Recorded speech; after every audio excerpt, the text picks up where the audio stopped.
So recently I've been experimenting with infrared trichroming, similar to my RGB trichroming, but with a slightly different process that I'll explain shortly.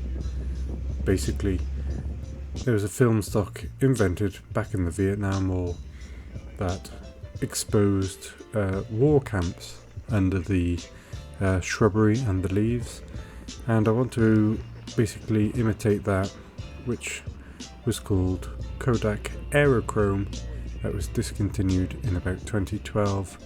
So after a bit of research I discovered I could recreate it with infrared filters, red filters and green filters with infrared film. So here's an explanation of how I did it and how you can do it at home.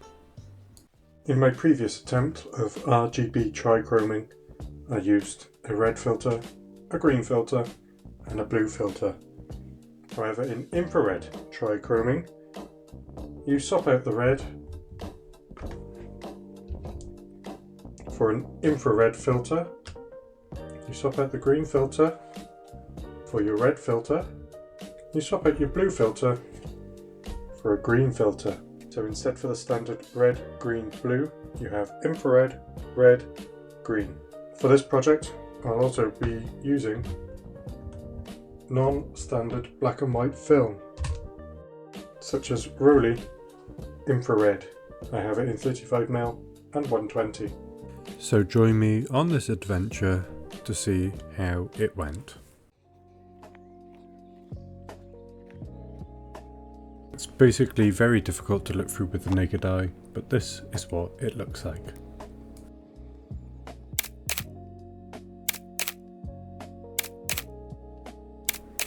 I mean, there's hints of pink, but not quite what I was going for.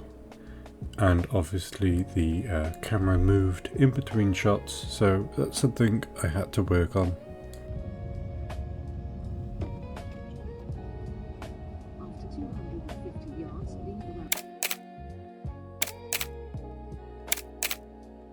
So now we're getting somewhere. We have the pink, but we do have a bit of motion between the images. There we go. It's getting there, just about.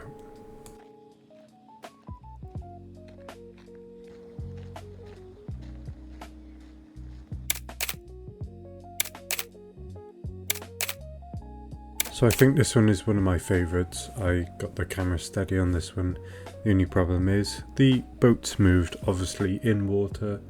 They probably would do that, and the water moved itself, which again, that sort of stuff happens.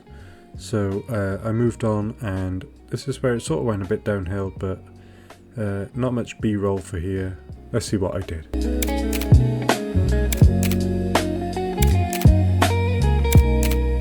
After a bit of research, I probably overexposed the infrared channel, which made everything so white.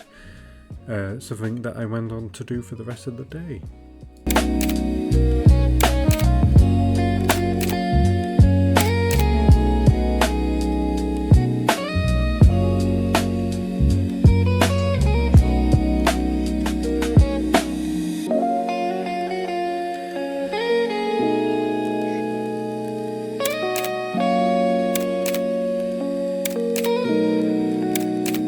I do like this one, although a little bit overexposed again, but I think when I go to do the 120 version, I'm going to recreate this scene.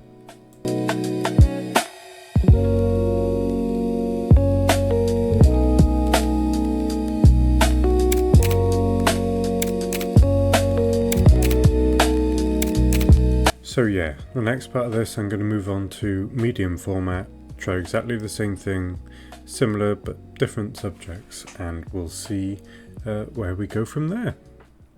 So yeah, I didn't really learn from my mistakes of the previous few, and just went for it exactly the same, so here are the results.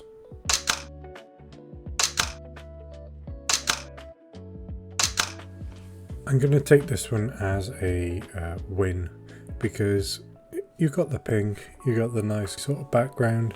It looks just like an Aerochrome picture, but I reckon I could do better.